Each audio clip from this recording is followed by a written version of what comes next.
Hello and welcome again to this video snippet from Brookhouse Hypnotherapy. My name is Shaun Brookhouse.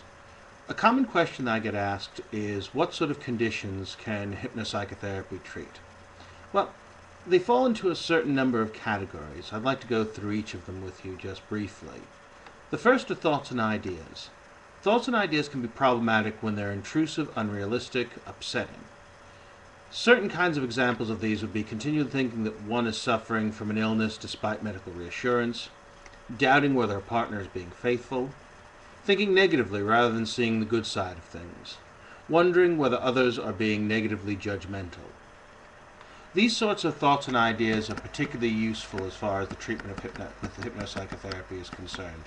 We can help to alleviate these concerns and to work out a better way and a more healthy way for you to be thinking and acting towards your own internal sort of world.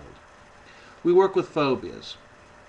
People often experience irrational fears. The object of this fear can be almost anything, but typical examples are things like insects, animals, situations such as going out or in closed spaces or the dark, blood, needles, flight, etc. Also, many people have what's called technically a social phobia. This can be shyness, blushing, lack of confidence with people, etc. Hypnopsychotherapy is particularly useful within ego strengthening and helping a person to rationalize and realize where these fears come from and how best to overcome them. We also work with issues relating to feelings.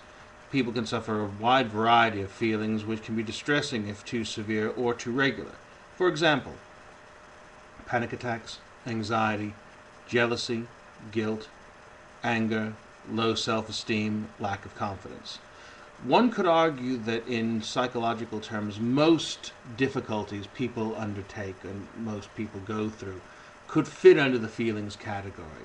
We're not feeling the way we want to feel, therefore we need assistance in helping us to move from where we are now to where we would ideally like to be.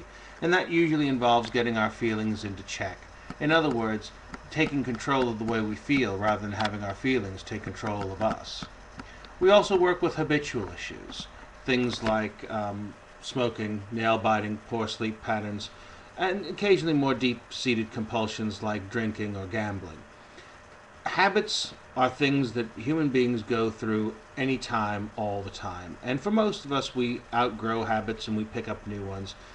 We work from a behavioral modification perspective with hypnopsychotherapy, which assists the client to change the way they exhibit their habits, find out the reasons why they have the habit in the first place, and help to eradicate it.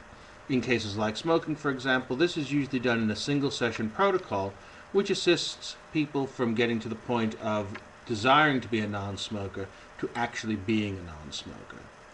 We occasionally work with medical issues, but these can be dealt with hypnosis and hypnopsychotherapy, but only undertaken under a physician's referral and supervision. Things like pain management, preparation for surgical procedures, etc. We also work with stress-related disorders. Stress is a positive thing, a thing that is necessary for people to experience, but of course anything in too great a quantity is not good for us. On the website you'll find an entire section related to stress management, because obviously we do find that stress is one of the more common ailments, if you will, that people suffer with. And of course we also deal with things like weight control. Weight control can be a habitual issue. That's where people put on weight, and a properly trained hypnopsychotherapist will be able to work with an individual to bring about changes in eating and activity habits in order to bring the weight under control. But more importantly even than that is to maintain a new relationship with food, a healthier, happier relationship with food, which obviously is in the client's best interest. Not so much a diet per se, but the idea of being able to re-rationalize the way you feel about food and to have a more healthy relationship with that. So, these are the sort of things that we work with as a sort of a general rule here at Brookhouse Hypnotherapy.